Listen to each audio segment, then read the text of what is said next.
Bismillahirrahmanirrahim. Assalamualaikum warahmatullahi wabarakatuh.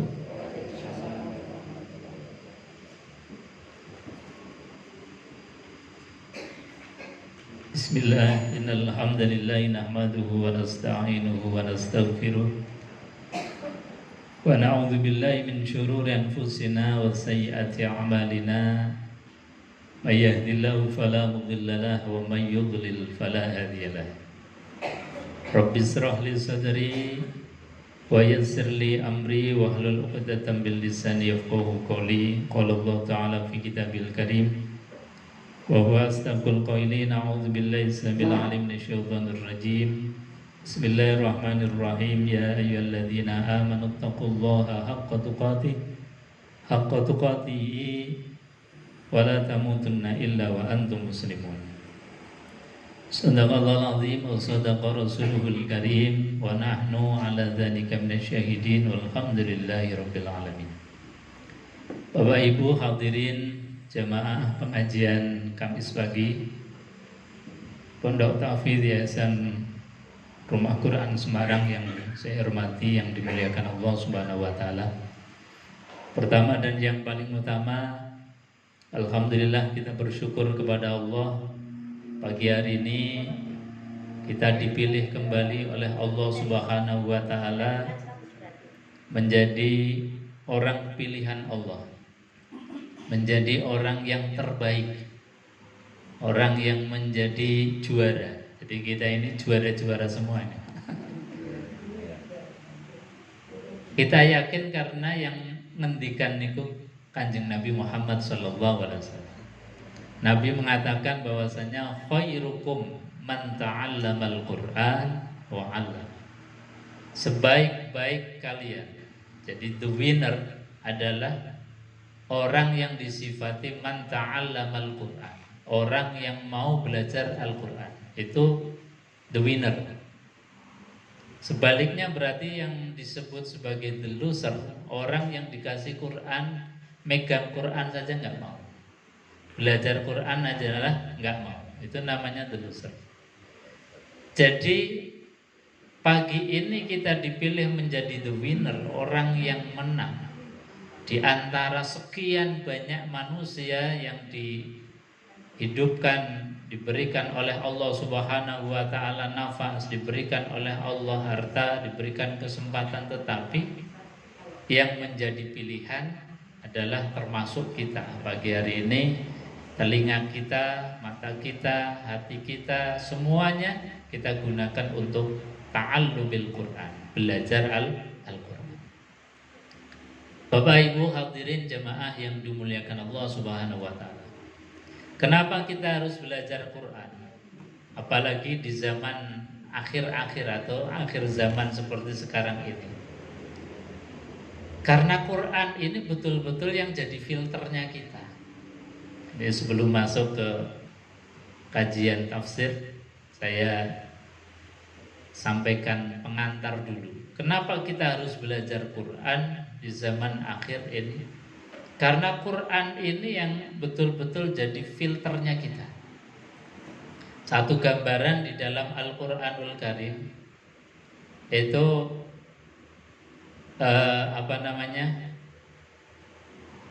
di Quran disebutkan oleh Allah Subhanahu wa taala mim bainil labanin mim baini farsin wa damin labanin khalisun sa'ighal lisyaribin. Jadi Allah kasih perumpamaan di dalam tubuhnya sapi, unta atau kambing itu, atau termasuk kita, itu ada farsin, ada kotoran, dan juga ada damin, ada darah. Di antara kotoran dan darah itu ada labanin kholisan sya'ighal lisyaribin. Ada susu yang kholis murni, yang kalau diminum itu menyegarkan dan menyehatkan. Padahal apa? Susu itu di antara farsin wa damin, antara kotoran dan darah. Tapi nggak pernah tercampur aduk. Nah, ini gambaran kita di zaman akhir yang semacam ini, hiruk pikuknya luar biasa. Kalau nggak difilter dengan Quran, ini bisa saja kita ini jadi tercampur aduk. Apakah kita ini tercampur dengan darah atau tercampur dengan kotoran. Tapi ketika kita ini ada filter, meskipun dempetan, meskipun itu jajaran antara kotoran, darah, di tengah-tengahnya ada susu, tapi susu tidak pernah tercampuri, terkotori oleh kotoran maupun oleh darah. Ya, ini pentingnya kita belajar Quran agar Quran betul-betul menjadi saringan filter dan juga menjadi tolak ukur kita, memandu kita untuk sa'idun fid dunya wa sa'idun fil akhirah, bahagia dunia dan bahagia di akhirat. Bapak Ibu hadirin jamaah yang dimuliakan Allah Subhanahu wa taala. Kita lanjutkan kajian tafsir Al-Qur'an surat Al-Baqarah ayat 102. 102. Bismillahirrahmanirrahim. Wattaba'u ma tatlu syayatin ala mulki Sulaiman. Wa ma kafaru Sulaiman walakinna syayatina kafaru yu'allimuna an-nasa as-sihr. Wa ma unzila 'alal malakaini bi Babila Harut wa Marut. Wa ma yu'allimani min ahadin hatta yaqula innama nahnu fitnatun fala takfur. Jadi ini masih menceritakan tentang kaum Bani Israel. Kalau di ayat-ayat yang sudah kita kaji itu menggambarkan bagaimana kedurhakaannya kaum Bani Israel dalam mendustakan ayat-ayatnya Allah Subhanahu wa taala. Di ayat ini masih juga pada pembahasan kaum Bani Israel, tetapi menggambarkan tentang kedustaannya mereka, durhakanya mereka terhadap nabi yang diutus saat itu, yaitu Nabi Sulaiman. Nah, Nabi Sulaiman ini kan yang menjadi raja superpower zaman itu. Jadi kalau sekarang mungkin superpowernya ya kayak Amerika atau Cina. Dan zaman itu superpowernya adalah Nabi Sulaiman, yang punya tentara bukan hanya manusia, tapi tentaranya ada jin, ada angin, ada burung-burung, itu semuanya jadi bala tentaranya Nabi Sulaiman. Dan memang Nabi Sulaiman itu anak dari raja di raja, yaitu King David atau Raja Daud atau Nabi Daud alaihissalatu wassalam. Makanya Raja Daud yang konon kekuasaannya tanpa batas. Jadi kekuasaannya itu meliputi kemana-mana. Makanya ada yang mengatakan bahwasanya termasuk Indonesia bagian dari kerajaannya Nabi Daud dulu. Makanya ada peninggalan Borobudur. Ini enggak tahu apa namanya benar atau enggaknya, tapi itu masalah sejarah. Jadi Nabi Sulaiman alaihissalatu wassalam yang menjadi raja yang luar biasa, mempunyai kekuasaan yang luar biasa. Ketika Nabi Sulaiman itu sudah meninggal dunia, itu kerajaan terbagi menjadi dua. Jadi kerajaan terbagi menjadi dua. Kerajaan pertama itu dikuasai oleh keturunannya Nabi Sulaiman yang nanti sampai ke Yahuda, sampai ke Israel, sampai keturunannya Nabi Yakub alaihissalatu wassalam. Itu dari kerajaan yang dipimpin oleh Rahbiam namanya. Jadi Rahbiam kerajaan yang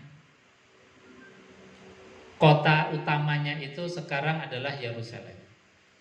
Nah, kerajaan satunya adalah Yurbiam. Yurbiam ini dulu anak buahnya Nabi Sulaiman yang kemudian memerdekakan diri.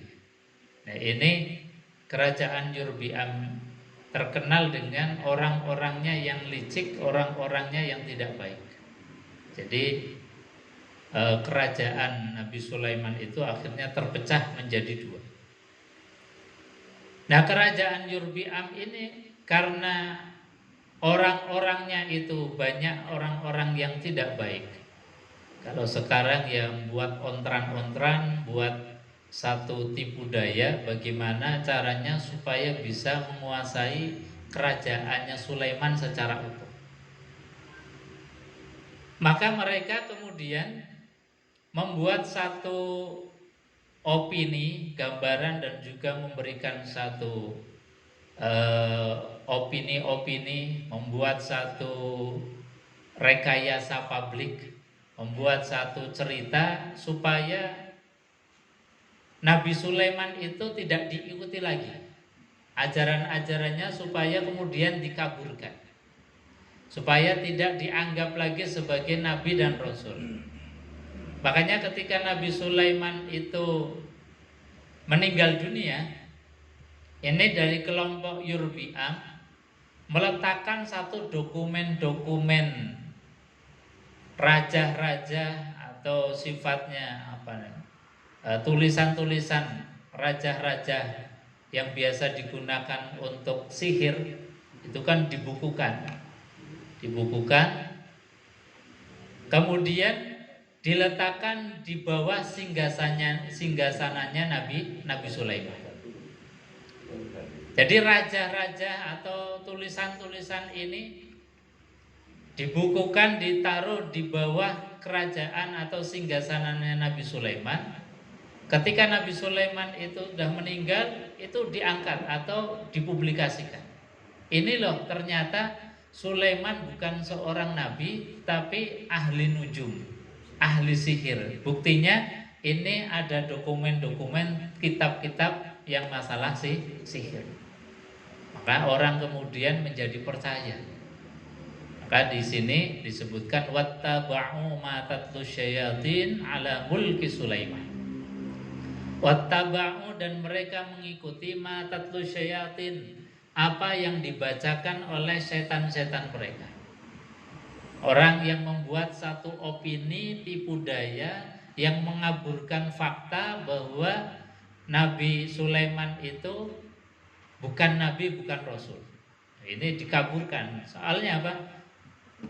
Pengaburan masalah nabi dan rasul ini menjadi pintu masuk mereka akhirnya bisa menguasai satu sistem pemerintahannya Nabi Sulaiman. Jadi dari awal dulu itu sudah mulai dibangun. Jadi opini sudah dibuat, kemudian cerita dikarang, bahkan rekayasa ini seperti tadi, rekayasa menaruh satu dokumen sihir atau ilmu sihir itu di bawahnya singgasana Nabi Sulaiman. Sehingga orang-orang kemudian akhirnya mempercayai bahwa ternyata Sulaiman bisa hebat, dikdaya, bisa mengendalikan burung, bisa mengendalikan angin. Itu karena raja-raja sihir ini.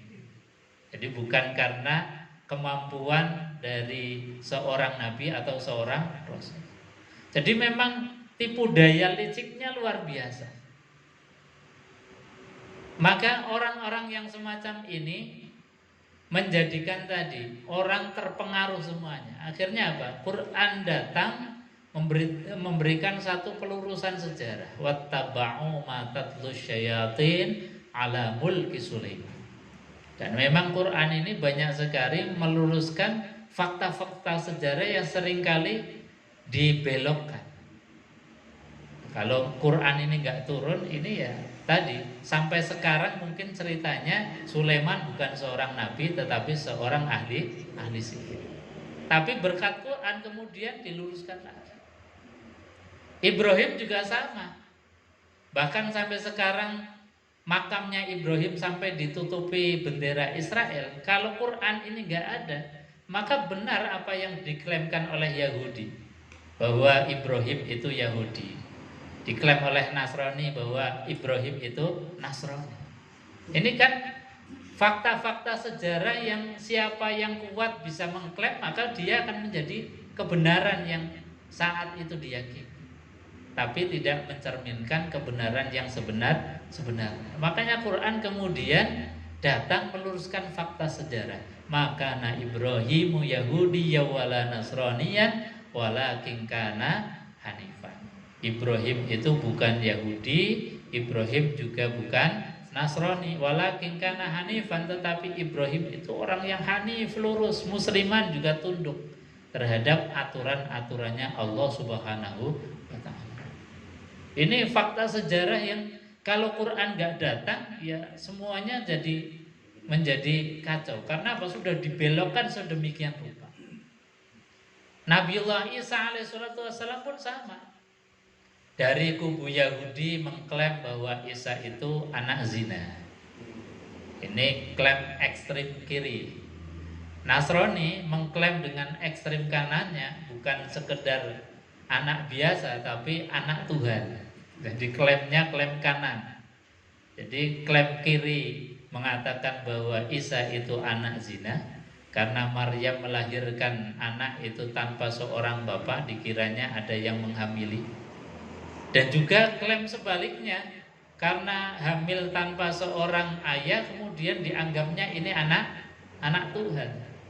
Makanya kemudian Quran datang itu meluruskan bahwa Nabi Isa alaihissalam ibnu Maryam. Dan ini merupakan satu mukjizat yang Allah tampakkan, tunjukkan kepada kita. Jangankan membuat manusia yang tanpa ayah, yang tanpa ayah, tanpa ibu saja bisa. Itulah Nabiullah Adam alaihissalam. Jadi betul-betul Quran itu bukan hanya sekedar membawa ajaran tentang hukum, tentang ibadah, tapi juga meluruskan fakta-fakta sejarah yang begitu luar biasa dibelokkan. Makanya Quran atau kita sebagai kaum muslimin, umat Rasulullah punya tugas yang berat. Tugasnya apa tadi? Menjelaskan fakta-fakta sejarah sesuai dengan data dan fakta yang sebenarnya. Kata Quran, wa kadzalika ja'alnakum ummatan wasata, dan kami jadikan kalian semua itu untuk menjadi umat yang jadi wasit. Wasit itu kan tengah-tengah. Nah, wasit itu ya kadang-kadang dari kubu A disalahi, dari kubu sini juga disalahkan, dari supporter juga disalahkan. Jadi serba salah kadang-kadang wasit. Tetapi inilah kita mengambil peran sebagai umat Rasulullah, harus berani menjadi umat wasata, umat yang tengah-tengah, menjadi wasit. Maka wasit itu tidak akan bisa menjadi wasit yang adil kecuali harus berpengetahuan yang luas. Wasit tidak akan bisa menjadi wasit yang baik, wasit sepak bola misalnya, nggak tahu peraturan sepak bola, ya nggak akan bisa. Dia akan memberikan pengadilan itu dengan seenaknya sendiri. Maka wasit wajib untuk paham luas wawasannya, termasuk memahami Al-Quran. Ya tadi bahwa satu realitas sejarah pernah dibelokkan, bahwa ada satu opini, cerita-cerita yang dibuat supaya kekuasaan itu diambil oleh mereka. Di antara caranya adalah mengawali pengaburan fakta sejarah bahwa Nabi Sulaiman dianggapnya bukan seorang nabi, bukan seorang rasul, tetapi Sulaiman adalah orang yang paling pintar di dalam memerankan sihir. Buktinya apa? Ini di bawah singgasananya ada kitab sihir.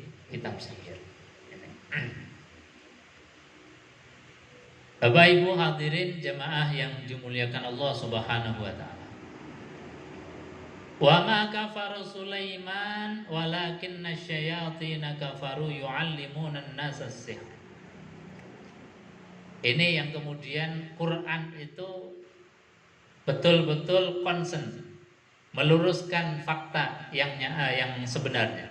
Wa ma kafaru Sulaiman, dan tidaklah kafir atau kufur Sulaiman, yaitu Nabi Sulaiman. Walakinna syayatin, tetapi setan-setan itulah kafaru, yang mereka itu kafir. Yu'allimuna an-nasa as-sihr, yang setan-setan itu mengajarkan kepada manusia as-sihr, yaitu ilmu sihir. Jadi ini langsung bantahan yang sangat jelas dari Quran bahwa apa yang diklaimkan oleh orang-orang Bani Israel saat itu yang mengatakan bahwasanya Sulaiman itu bukan nabi, Sulaiman itu bukan sihir, Sulaiman itu adalah orang-orang kafir karena mengajarkan sihir, maka langsung dibantah oleh Allah, wa ma kafaru Sulaiman. Sulaiman bukan orang kafir, Sulaiman bukan ahli sihir, walakinna syayatin, tetapi setan-setan itulah yang kafir. Yu'allimunan nasa sihr, yang mengajarkan kepada manusia tentang sihir. Nah ini, jadi ini sudah langsung dibantah oleh Allah, clear bahwa Nabi Sulaiman betul-betul seorang nabi, seorang rasul. Yang kecerdasan, kepandaian dan kemampuannya bukan karena sihir, tetapi memang fadl pemberian Allah Subhanahu wa taala. Wa ma unzila 'alal malakaini bi Babil Harut wa Marut. Wa ma unzila 'alal malakaini, dan siapa yang diturunkan 'alal malakaini atas dua malaikat bi Babil Harut wa Marut, yang diturunkan di satu wilayah yaitu Babilonia. Babil itu apa namanya? Wilayah yang disebut oleh Al-Qur'an. Jadi Babilonia memang sudah menjadi peradaban yang sejak zaman dulu. Bahkan Quran pun kemudian menyebutkan salah satu peradaban yang disebut oleh Quran adalah Babil Harut wa Marut. Di zaman Babilonia ada dua malaikat yang diturunkan oleh Allah Subhanahu wa taala. Jadi tentang Harut dan Marut yang diturunkan di Babilonia ini, dalam kitab-kitab tafsir itu ada beberapa pendapat yang berbeda. Ada yang mengatakan bahwasanya memang itu malaikat yang diturunkan oleh Allah Subhanahu wa taala sebagai bentuk ujian kepada orang-orang saat itu. Ada yang mengatakan bahwa Harut dan Marut itu adalah manusia yang disifati dengan sifat-sifat malaikat dan juga sifat-sifat kejahatan. Jadi ada orang yang jahat tetapi memperlihatkan bentuk kesolehan, sehingga seperti malaikat yang kemudian mempengaruhi banyak orang. Ini kan biasanya model-model semacam ini yang justru banyak orang itu tertarik. Orang yang asalnya jahat tetapi dipoles dengan baju kesolehan, dengan tampak luar kesolehan seperti malaikat. Ini diantara tafsir Harut wa Marut itu betul-betul memang ada malaikat yang diturunkan oleh Allah Subhanahu wa taala sebagai bentuk ujian. Ada yang mengatakan bahwasanya itu sejatinya dua orang yang punya karakter jelek yang mengajarkan sihir tetapi dibalut dengan kesolehan-kesolehan, sehingga kejelekan mereka itu tidak tampak lagi. Wa ma yu'allimani min ahadin hatta yaqula innama nahnu fitnatun fala takfur.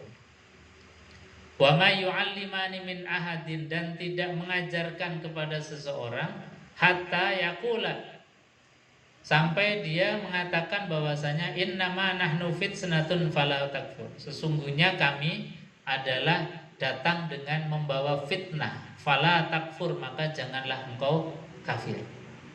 Ini satu kebaikan yang ditampakkan, bahwa malaikat ini mengajarkan sihir-sihir tadi, tetapi disampaikan dengan bahwasanya kalau kalian ini mengikuti apa yang aku ajarkan, maka sebetulnya ini adalah fitnah, ujian bagi kalian. Fala takfur, maka janganlah ikuti. Fayata'allamuna minhuma ma yufarriquna bihi bainal mar'i waz-zawji. Fayata'allamuna, maka kemudian karena ini ilmu yang menarik ya, ilmu yang dari segi luarnya ini kok kayaknya menarik sekali. Ilmu sihir itu kan menarik, sesuatu yang sangat mudah. Misalnya yang panas tiba-tiba jadi hujan, yang hujan jadi panas, atau batu disihir jadi apa gitu. Jadi ini kan orang biasa, orang yang keumumannya kita pasti ilmu-ilmu yang semacam itu, ilmu sulap, ilmu sihir itu menarik. Makanya mereka itu kemudian berbondong-bondong, fa yata'allamuna minhuma ma yufarriquna bihi bainal mar'i wa zawji. Lalu mereka mempelajari minhuma dari keduanya, dari Harut dan Marut. Ma yufarriquna bihi bainal mar'i wa zawji, sesuatu yang bisa memisahkan antara suami dengan istri, istri dengan suami. Ini diantara ilmu sihir.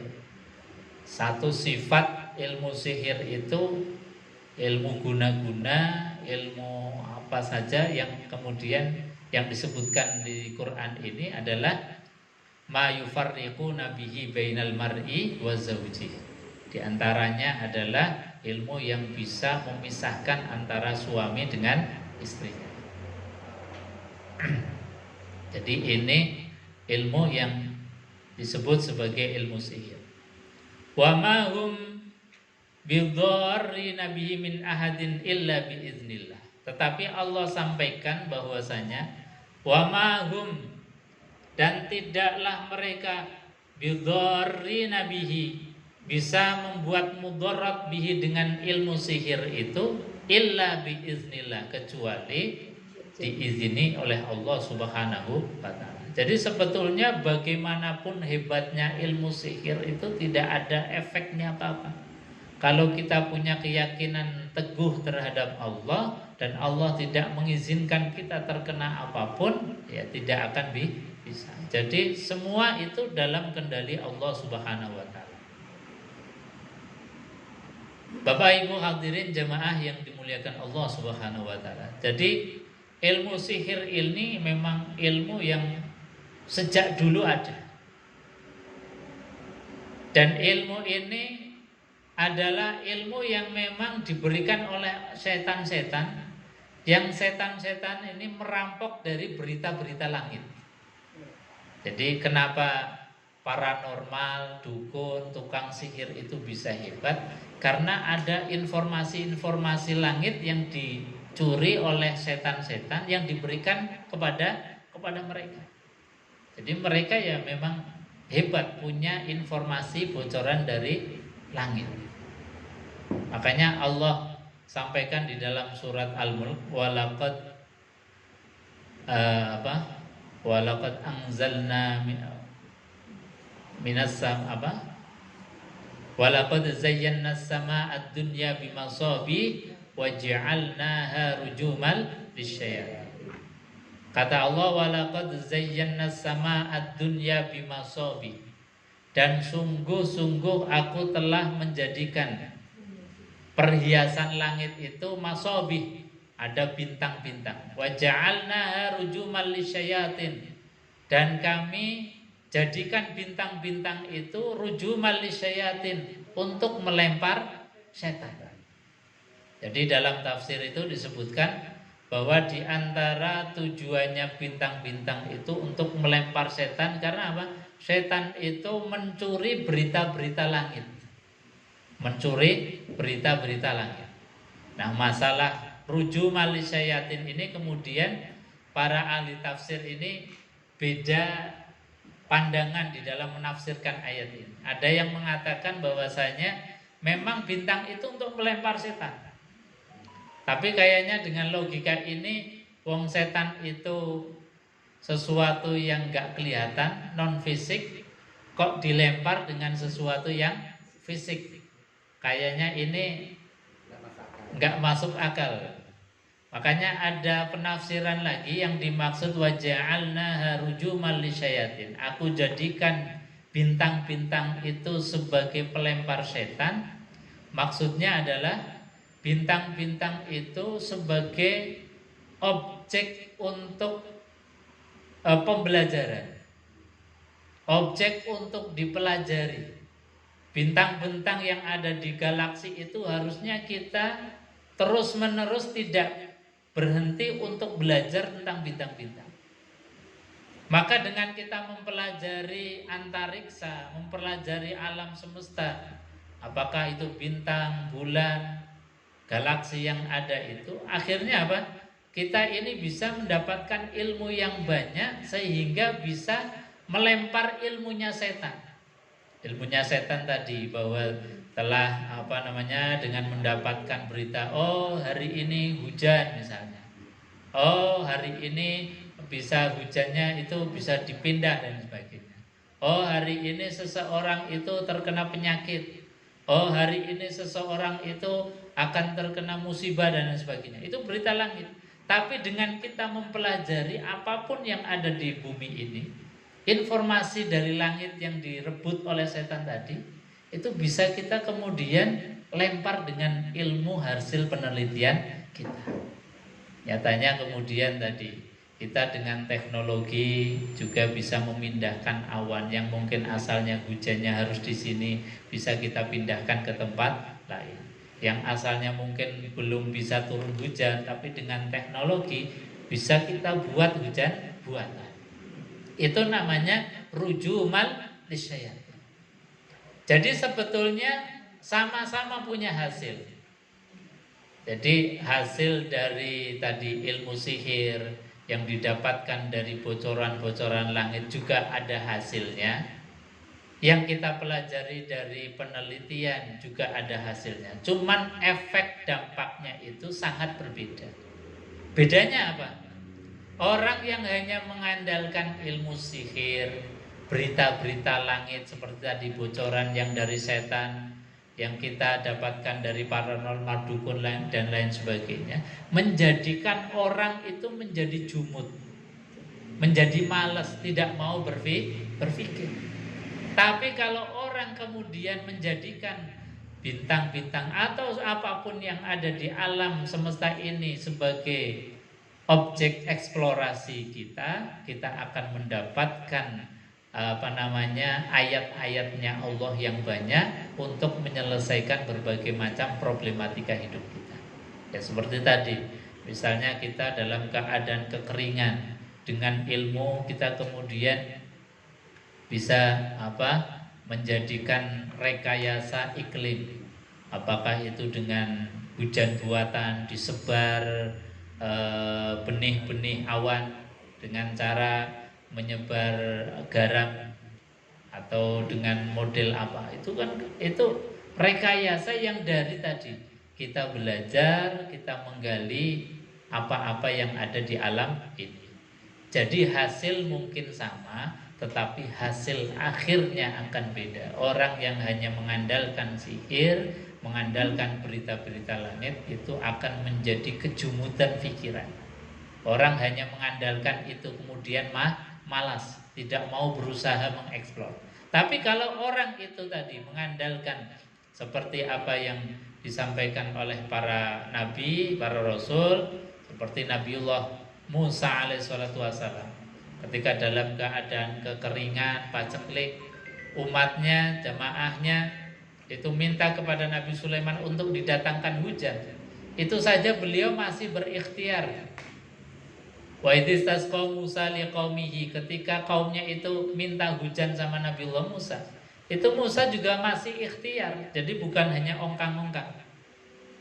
Ikhtiarnya Nabi Musa berdoa kepada Allah Subhanahu wa taala. Maka kemudian turun perintah, idrib bi'asokal hajar. Wahai Musa, pukullah batu itu, agar batu itu kemudian bisa keluar sumber mata air.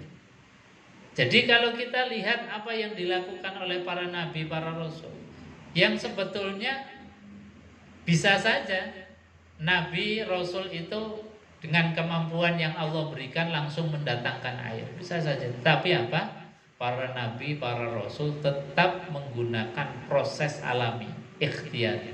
Ada ikhtiar berdoa, ada ikhtiar berusaha. Doa kepada Allah, usahanya apa? Ada batuan-batuan itu disuruh pukul dengan menggunakan tongkatnya Nabi Musa. Itu sebagai bentuk ikhtiar. Maka itu yang harus kita kembangkan sebetulnya. Bukan kemudian kita diberikan syariat untuk istisqa hanya mengandalkan istisqa saja misalnya.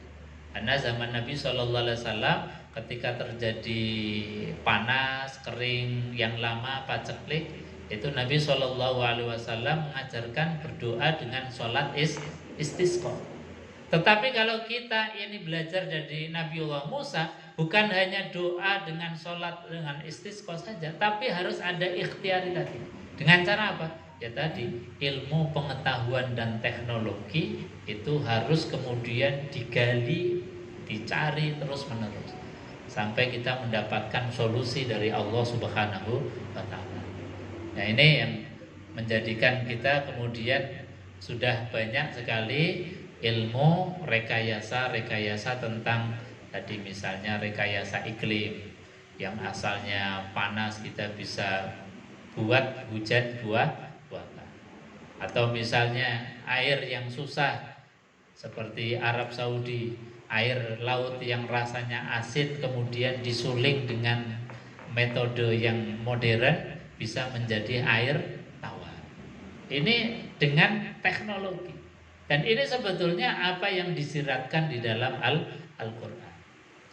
Jadi apa yang dipelajari, diajarkan oleh Harut Marut tentang tadi ilmu sihir yang beliau sudah katakan, innama nahnu fitnatun fala takfur. Sesungguhnya ilmu yang model sihir yang instan ini adalah hanya fitnah, hanya ujian. Karena apa? Kalau kalian tetap mengandalkan model ini, kamu gak akan bisa berkembang. Kamu pasti akan kalah dengan orang yang menggunakan, yang pikirannya itu digunakan untuk mengeksplor terus. Makanya ini menjadi PR kita. Nah, sekarang kita dalam posisi yang secara keilmuan itu masih kalah. Beda dengan zaman keemasan Islam, itu keilmuan begitu luar biasa.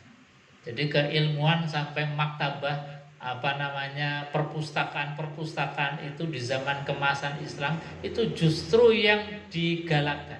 Karena apa? Karena orang tanpa membaca tidak akan mendapatkan satu pengetahuan.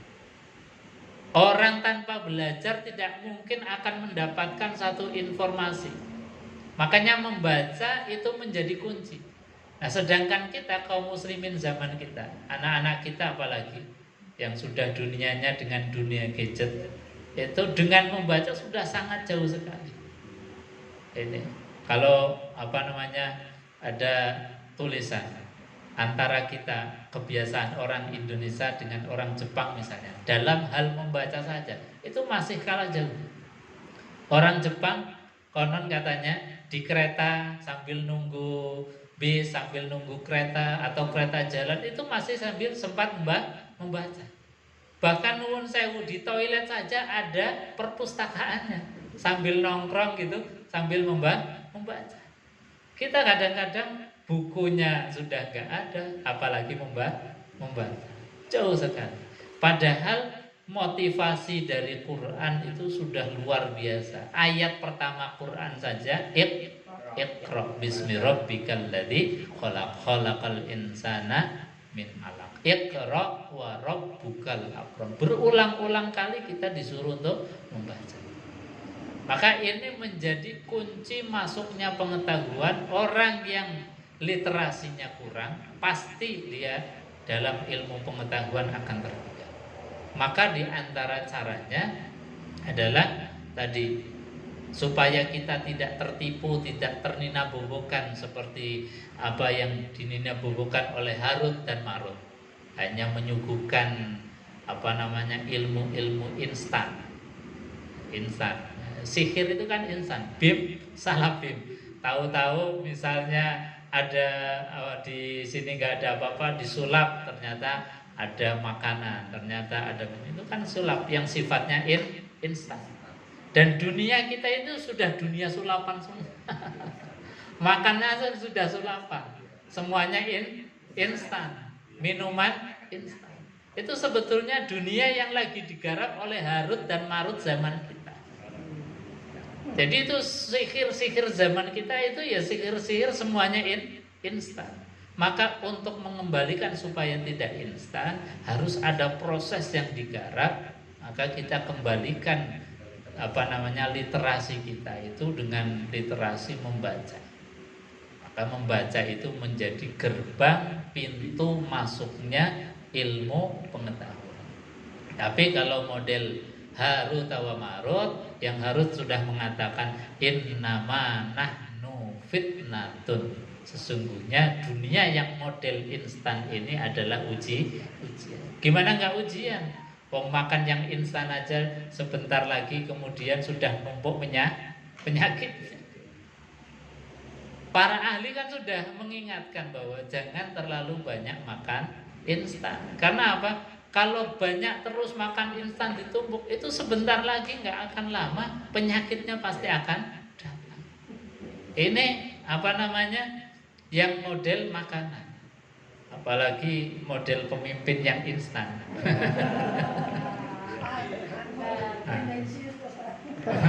Enggak. Ini lagi bicara mie instan. Jadi bahaya. Jadi sekali lagi Harut Marut mengatakan innama nahnu fitnatun fala takfur. Jamaah yang dimuliakan Allah Subhanahu wa taala.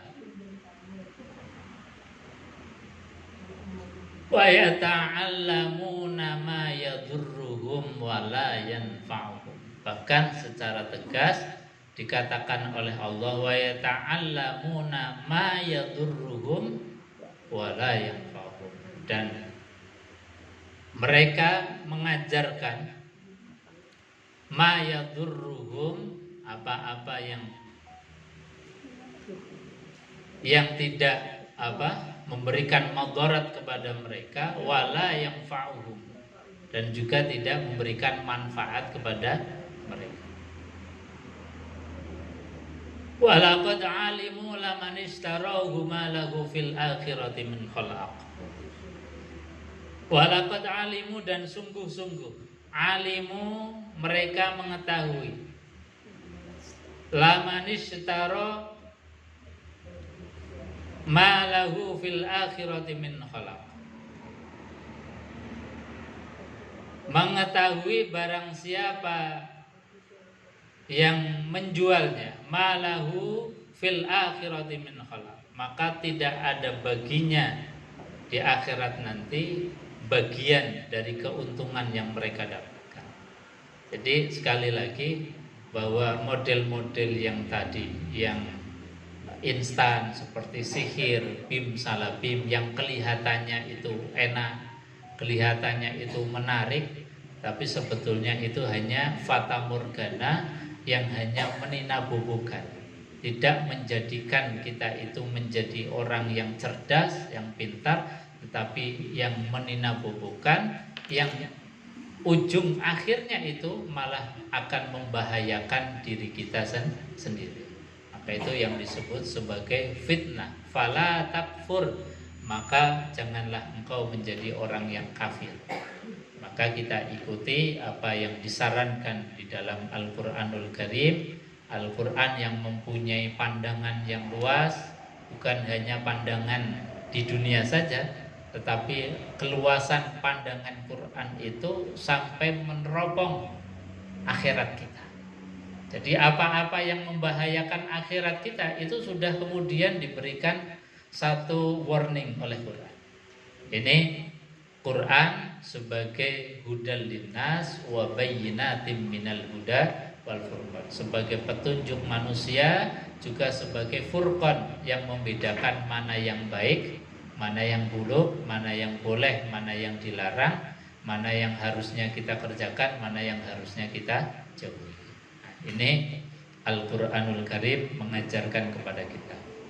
Lau kanu ya'lamun. Akhir di ujung dari ayat ini kata Allah, lau kanu ya'lamun. Kalaulah atau jika engkau ya'lamun, mengetahui. Artinya bahwa ini adalah satu sindiran yang sangat halus. Lau kanu ya'lamun, jikalau engkau mengetahui.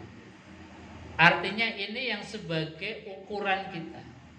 Kalau kita ini betul-betul ingin menjadi orang yang paham tahu, ya harusnya memilih sesuatu yang menjadikan kita itu bahagia dunia akhirat. Bukan yang model-model yang instan tadi, yang sudah diberikan oleh para ahli bahwa yang instan ini membahayakan jasad kita, tubuh kita. Maka kita minimal kurangi. Minimal kita kurangi atau kita bisa menjaga diri dari persoalan-persoalan yang sifatnya tadi instan atau hanya bim salah bim yang tidak ada faidahnya sama sekali. Bapak Ibu hadirin jamaah yang dimuliakan Allah, saya kira itu untuk ayat yang ke 102. Sebelum ditutup mungkin ada yang mau ditambahkan atau ditanyakan, monggo silakan.